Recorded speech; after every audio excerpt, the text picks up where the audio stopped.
When accidents, injuries, or emergencies happen, American Medical Response is there. As part of the global medical response family of companies, AMR is committed to its mission of providing care to the world at a moment's notice. As a leading 911 emergency medical response provider within the community, AMR wants to remind you to stay safe, San Diego. To learn more about AMR, visit amr.net.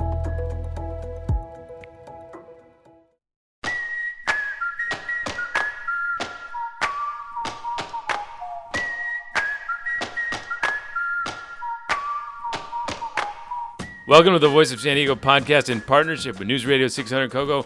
I'm Scott Lewis, the CEO and editor-in-chief at Voice of San Diego. I'm joined, as always, by assistant editor Andrew Keats. Hello. Hey, buddy. How are you? I'm great, thank you. And managing editor Sarah Libby. Hello. Hello. Everybody is doing great. This whole new reality is functioning perfectly. Nobody's having trouble at all. Everything is good. We have a lot to talk about this week. We have talked a lot about the financial shock headed for local governments, and we're starting to see the first wave. What is up with furloughs, layoffs, and costs related to the convention center, which is now a giant hotel or homeless shelter, Measure C is dead, but it's also undead. Maybe it's always undead. We'll talk about a very interesting decision the city made this week about the effort to raise hotel taxes, which will never end. First, though, we want to talk about open spaces and parks. All right, this weekend, the county put out a pledge. It asked people to sign up so that they could pledge that they'll stay in, they'll wear their masks, all those things. And the best response I got when I brought up some concerns about it was that, hey, look, we got to do a lot of gimmicks. We got to be able to convince people to get through this. It's going to be a grind. And my response to that is I don't like pledges. Like we should have rationales that we're all on board with. And also, we should make it as easy as possible for people to stay sane and stay, content while they're going through this. And one of those things is how can you still get outside and still get exercise and still be, moving and getting sun. And so a lot of talk still about open spaces. We heard this week from Lorena Gonzalez. She's, I think, the first city elected official within the city of San Diego that really brought up a lot of dissent about the ban of people entering parks and beaches. And she said this in a recording she did for us. So I think that the city should have taken a more nuanced approach to our open spaces. It really does leave communities, particularly like mine, without a lot of room for people to do any kind of exercising. So I think what the city could have and should have done is something more along the lines of what San Francisco did.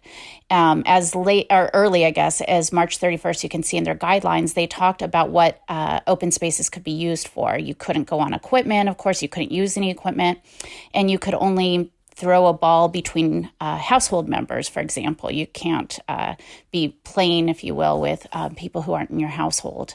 It allows for people to bike and run and walk their dog through large open spaces, get outside and get some fresh air, and that's important in these times as well. So I kind of agreed. I said, maybe we should try to close streets if we're going to make people be on sidewalks. The sidewalks are really difficult to manage these days. Maybe we could cone off some of the streets, or maybe we could make it easier to spread out and put that out on the Twitter. I got a response from KUSI's Dan Plant, who said, "Good idea, not." Yeah. Oh, classic. It was devastating. I saw it from afar. And I was just like, "Oh, Scott will never recover from that." It's like the most vicious. I'll miss you, Scott. Yeah. like the reporter Dan Plant murdered me. It was just a classic. Jonathan Powell got me that good with a not joke in 1992, and since then I've still been recovering, and I haven't seen not used that effectively since then. Well, Dan Plant dropped a knot like I've never seen. I don't know if it was even the 90s that can compare. But I can't feel that bad. Dan Plant, KUSI, he gives people the business. Here was Dan Plant this week in Chula Vista. He was reporting on a restaurant trying to survive, and he had something to say to a passerby. And usually we do it on live television. You get a moron like this guy who apparently doesn't believe any of this, and he's driving around coughing on people and honking his obnoxious horn. So people like that need to just shut the you-know-what, right?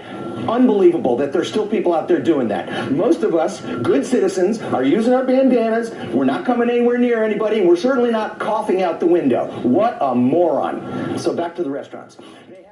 So I don't know about you. I mean, the sidewalks are filled. People want to get outside. I think it's healthy for people. It's good for their immune system to get sun. Are you guys still cool with the beach and park ban? I'm starting to get a little bit antsy about it. I'm still on board, but Lorena's arguments are pretty compelling. Where are we at with this? We are at the mercy of the public health professionals at this point. If the entire question to me seems to be, do they believe that it's possible for people to use park space responsibly without raising the risk of infection beyond a level that all of the things we're doing are intended to prevent? And if the answer is no, then I don't think they're compelling answers, the questions. I think it's true that it falls harder on lower income people who have smaller apartments. That's certainly the case. But it still circles back to the simple question of, is it the case that you cannot congregate in parks and beaches without potentially raising the level of spread within the community of this virus? So it's sort of a big exercise in begging the question, I think, which is, why are we doing what we're doing? And if the public health professionals who've instructed us to do all of these other things say that practice also needs to be avoided, then it seems like the end of the question to me. Yeah, I think all these things come back to this idea of, like, if you kind of enforce the parks, this social distancing within the parks, because if they did open the parks right now, people would, there'd be soccer games that would start, there'd be all kinds of things. Is there a way to still let people go in them without that happening? And that's what I'm just not sure of.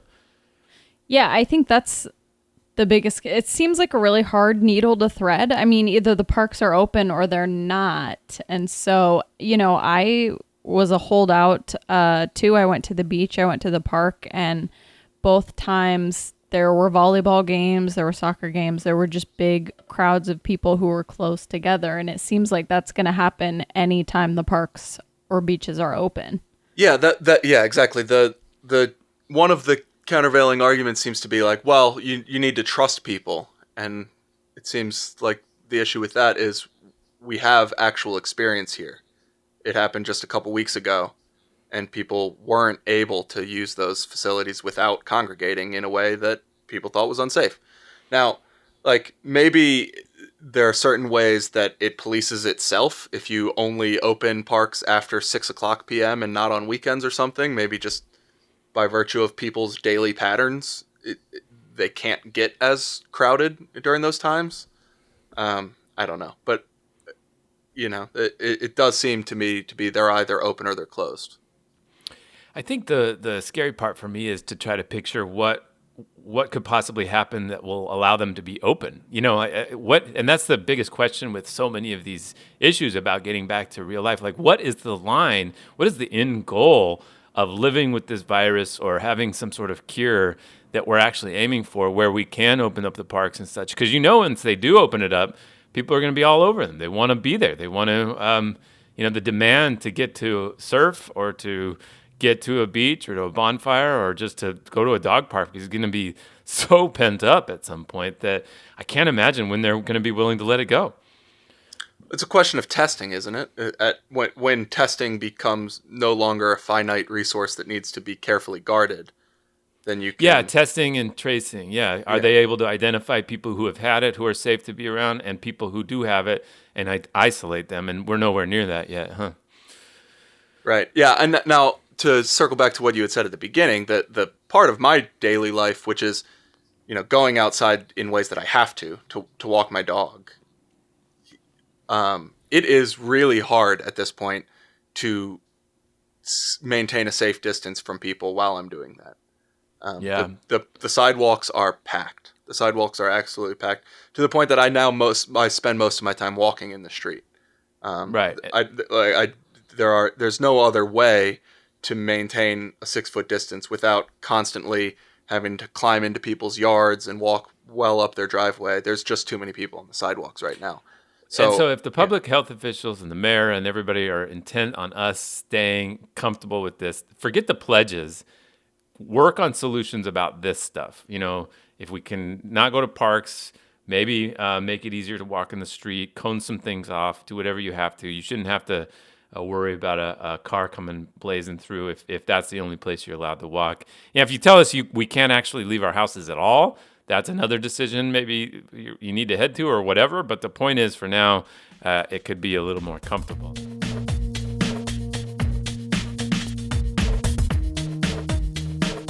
Speaking of the city, last week, Mayor Kevin Faulconer told a bunch of employees, I think about 700, that unless they could get work doing some of the transition effort at the convention center to help people become sheltered at the convention center as homeless residents, or other sort of emergency efforts, then if they work usually for the Recs department or the Parks department or the library, they need to go on leave. And if they don't have leave, they're not going to get paid. And so it was kind of the first wave of what we're going to see a lot of, I think, these major budget battles as the city of San Diego and others start to deal with a rather catastrophic financial situation. Mayor Kevin Faulconer has to turn in his budget, his draft budget for the city of San Diego next week. It's his last one as the mayor. It's going to be a big one, huh? Yeah, so we release our budget every year, and the city of San Diego is on a fiscal year cycle. So it basically begins in the middle of the summer and stretches from there. So this and halfway through the year, you kind of reassess, and there's a formal process for saying, okay, we had set our budget expecting this much in spending and this much in revenue. How have things actually come in? And did that leave us with either a projected deficit or a projected surplus that we can reallocate and deploy in a more useful manner for the final 6 months of the year? So the mid-year budget is coming. We're in the mid-year budget cycle now, and the mayor has already said that they'll need to make $100 million in cuts before June for that. So to be clear, that means that we are tracking to get in $100 million less than what he thought we were going to get and what everybody thought we were going to get when they set the budget last July. Right. And at the same time, we're preparing for next year's budget, which doesn't need to be adopted right away, but does need to be proposed by the middle of next week. So we're waiting on that proposal, which will tell us what they are expecting in terms of any sort of budgetary hit for the year that begins in the middle of the summer. So if there's $100 million in this period we're in right now, an interesting question is, will the hit to next year's budget be more or less than that? Will we be looking at another $100 million, $200 million? And at the same time, there are little things you can do in your budget process that don't necessarily require laying off staff. You can deploy furloughs, you can cancel contracts that you had been relying on to get certain city work done. You can dip into reserves that you might have. You can sell the land around Qualcomm Stadium. You can say the land, and use certain one-time revenue influxes, such as from selling city revenue. And so we're kind of looking at the interplay between last year's budget that we still have to finish out and this new year budget that we have coming up, and how they figure all of that out to try to minimize the pain as much as possible. And one thing that's interesting to keep in mind in this context is because we're on a fiscal year cycle, the Mayor Faulconer, when he proposes this next budget, will only be the mayor over that budget for 6 months or so. The next mayor, whether it's Barbara Bree or Todd Gloria, will take over halfway through that budget period. Now, Barbara Bree is chairs the budget committee right now, so she's not removed from this. But it is also interesting that whatever the mayor proposes, he's sort of setting the path for the next mayor as well. Can you imagine, like, we've joked before about who would even want to be on the city council or who would even want to be the mayor? You don't get paid very much. And, if you've ever sat through a city council meeting and listened to some of the public comments, I mean, it doesn't seem like a very fun job. But if you're in the middle of running for mayor and to have this happen and know that this is the sandwich you're going to be dealing with, it would really change the game for me, I think. Well, absolutely. And like, to that extent, like we are at the end right now. Actually, it has ended. The 10-year economic expansion from the post Great Recession period, that's over now. But we were already scraping the bottom of the proverbial budget barrel during that time period that was the longest economic expansion in U.S. history. That was like we had projected deficits that were in the out years, or we already had to do some sort of budget gimmicks in each year to keep there from being any serious cuts in the latter years of that expansion. So we just finished the good times where we also had to play around the margins to make budgets work. These aren't the good times anymore. In fact, I'll go so far as to say that these are bad times.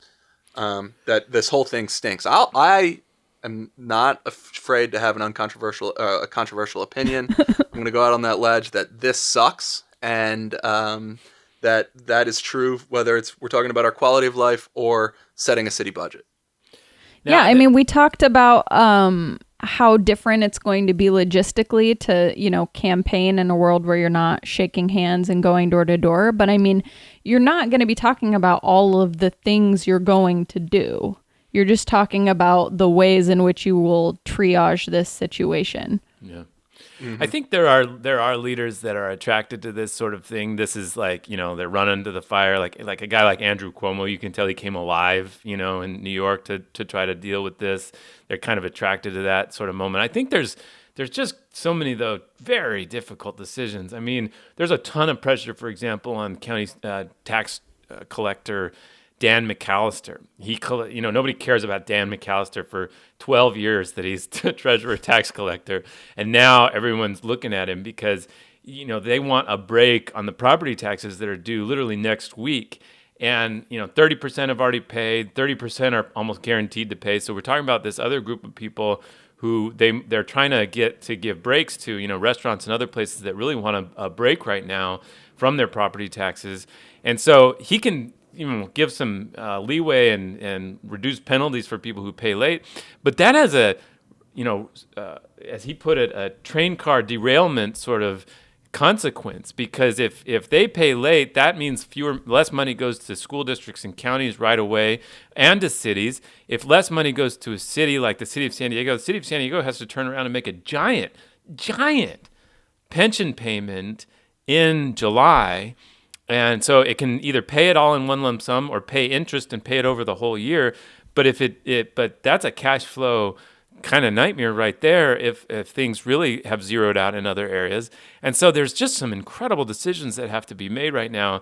And I think there is a type of person that's really into that. Like, okay, I can come in. Nobody's going to blame me for the pandemic. So, I can do my best. There's another type of person that's probably like, I don't want to go around explaining why I had to hurt so many people for so many years. When are you ever going to get back to the point where you're actually adding services and doing the kinds of things you proactively said you wanted to do?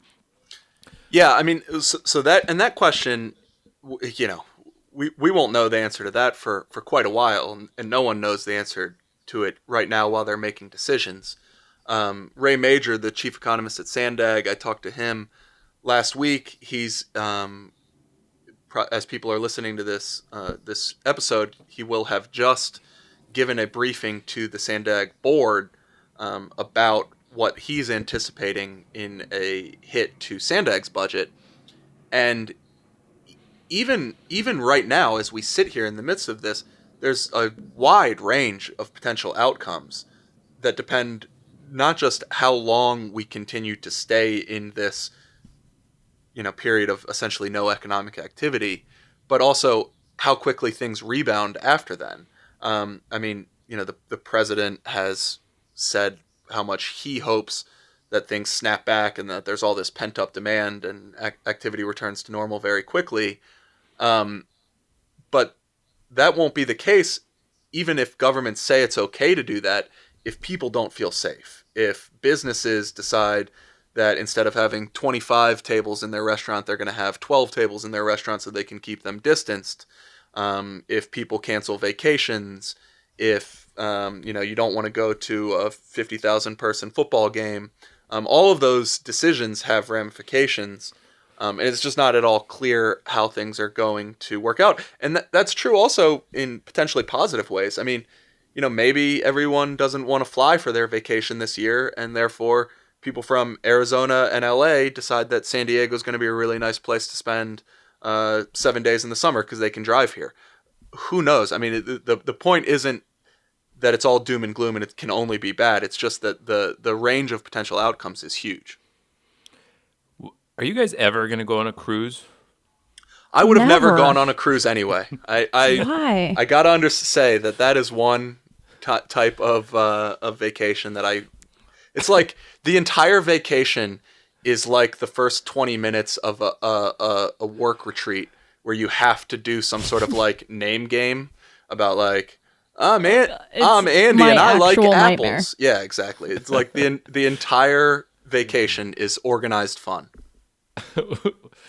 Yeah, it is a nightmare. It's just like that. Ashley and I did one when she was in the Navy and couldn't travel very far because of the security situation, and it was just a weird weird experience. But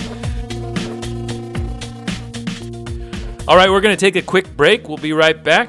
Stay with us.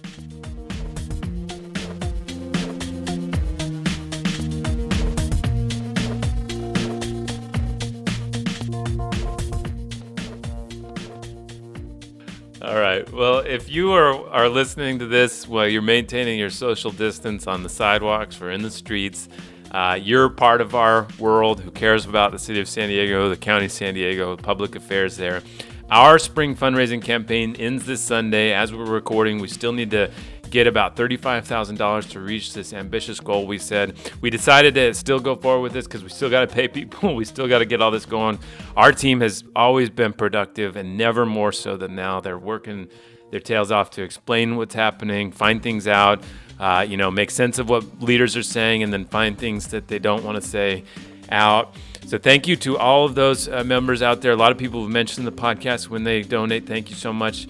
If you haven't yet, you can donate today to support this podcast and our reporters. If you make a gift of $35 or more, that gets you access to something new. We're going to be trying to do some members-only virtual events with our reporting team. So go to vosd.org/donate. That's vosd.org/donate to make your tax-deductible donation now.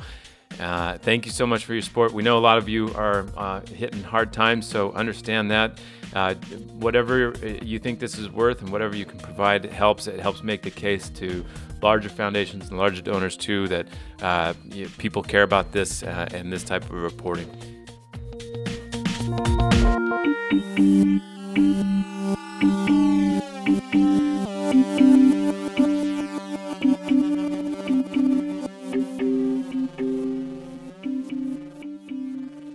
We are back. Do you guys remember the election or no? Election. The movie with Reese Witherspoon? It was great. I watched that on Saturday. Really? You did? Yes, it really Big holds fan. up. Really holds up. It had been a few years.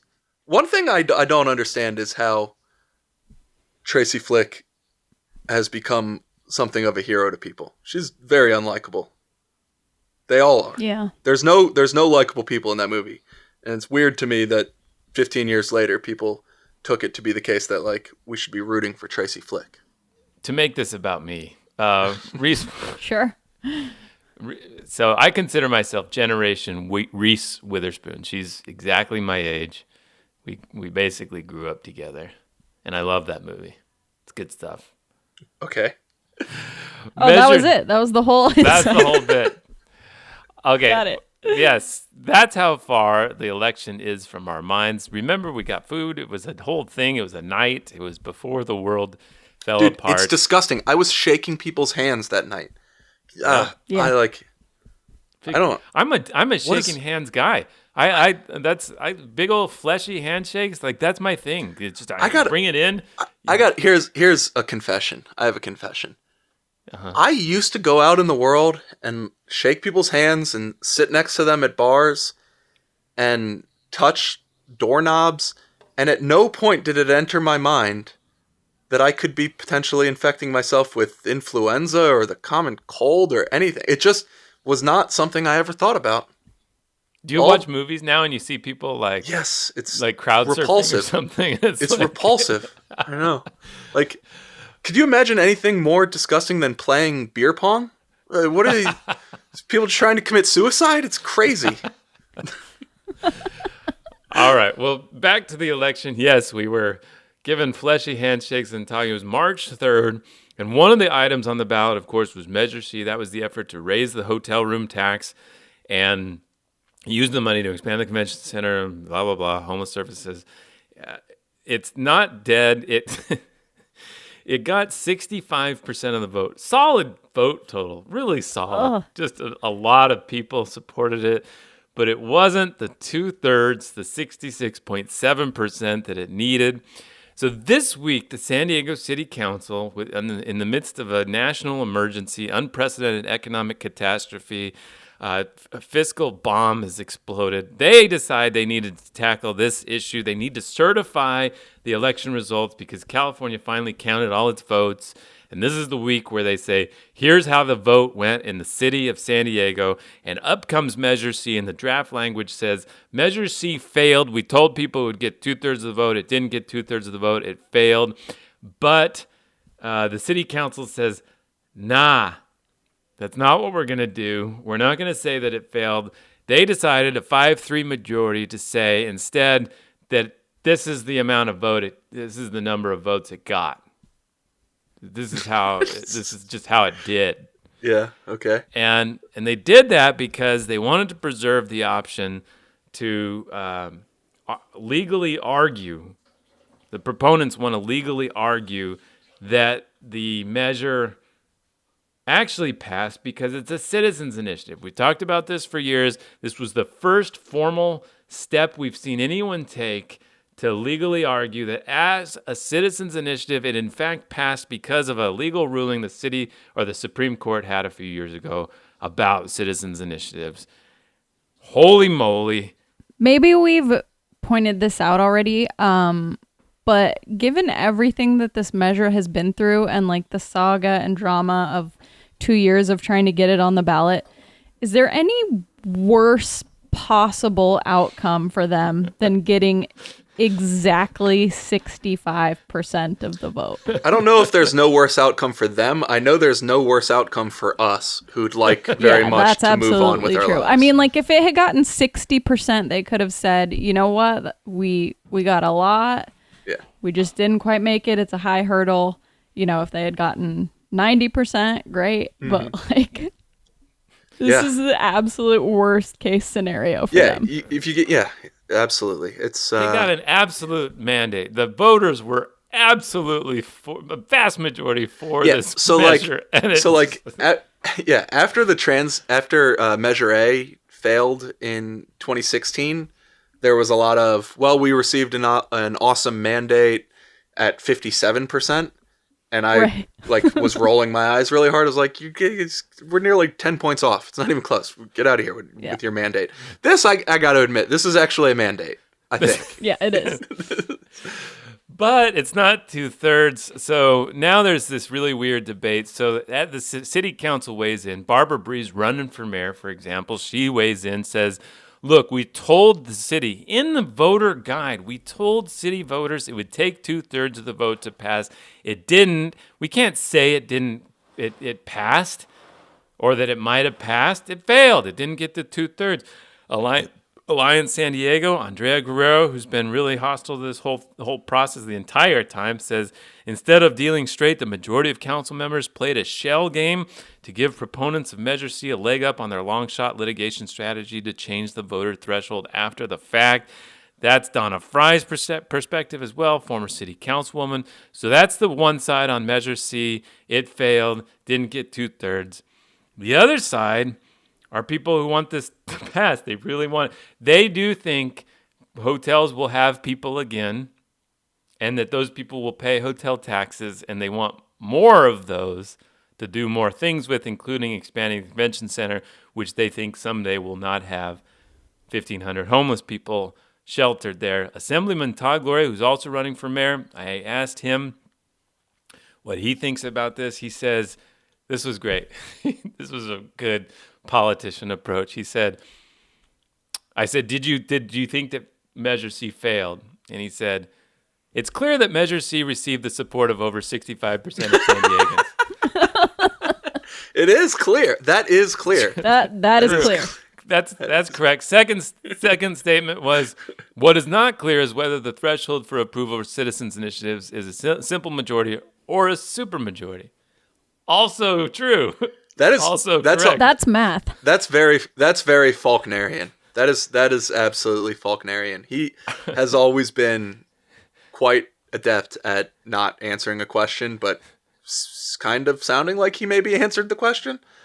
I mean, he's saying he agrees, I think, with the majority that, like, this is an open question. We should let it be an open question. Yeah, I guess I would have to agree generally that the legal principle that people are fighting over here is it the case that citizens' initiatives are different than city initiated measures, and that they should have a different threshold? I hope that we just get a straightforward answer to that question, rather than some technical ruling that turns on some very specific issue about what was said in the voter's guide, or how a city council did or did not declare election results, through something that is really just kind of like it's very procedural. So I would hope we get a genuine answer to that substantive question, rather than wiggle out of it based on some technicality. Yeah, I mean, the whole Supreme Court ruling that opened the door to this was sort of like a procedural technicality and not a straight answer, which is why it's still a question as to whether this is really the rule. Yeah, exactly, it's a fascinating ruling, which basically said that citizens' initiatives don't fall under this same California constitutional provision that also includes the rule of the 2/3 majority for tax increases. And so if it doesn't follow, the theory then is, if it doesn't fall into that category, then that other part of it doesn't affect it either. And so it's like two steps. And it makes logical sense, but the court has not actually said that's the case. And then there are two cases in San Francisco going forward where they had citizens' initiatives that raised taxes that didn't get 2/3 of the vote that they're saying should pass.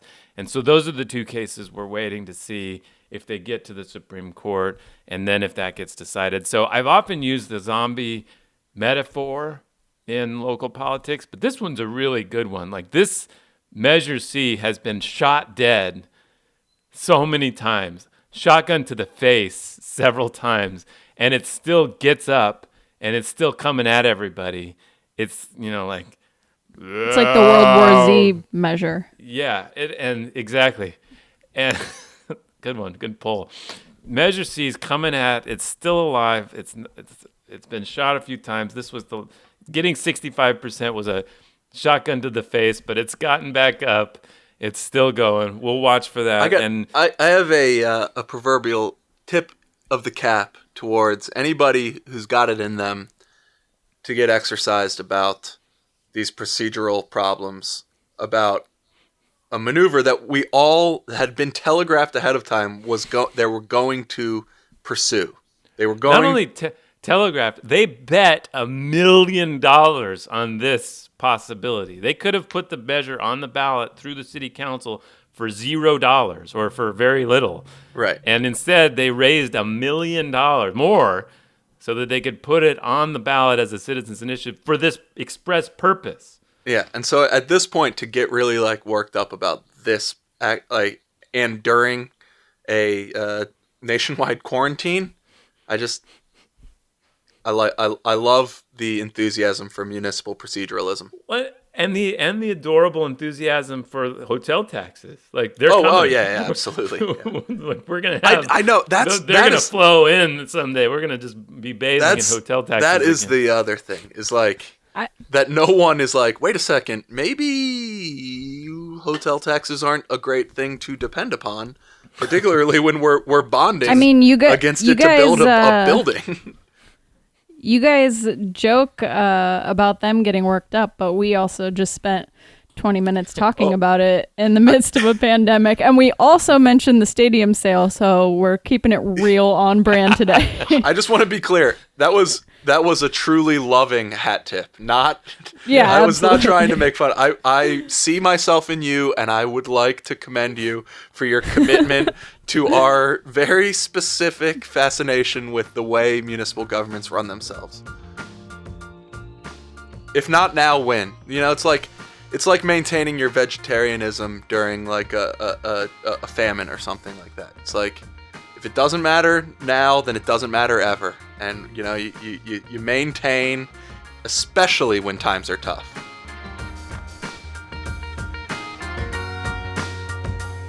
So thank you all for joining us this week. This is the most popular public affairs podcast recorded in our homes and not in the great Voice of San Diego podcast studio that is supported and sponsored by the Bob Nelson Charitable Fund. It's very important that we still have that in our minds as a place that exists, I think. It grounds us, provides us a center. Someday we'll be back into it. Keep up with everything we're doing at Voice of San Diego with our newsletters. We have 10 of them. Find those at vosd.org/newsletters. I'm Scott Lewis, CEO and Editor-in-Chief. Andrew Keats is Assistant Editor. Sarah Libby's Managing Editor. This show is produced by Nate, John, Megan Wood, and Adriana Heldes.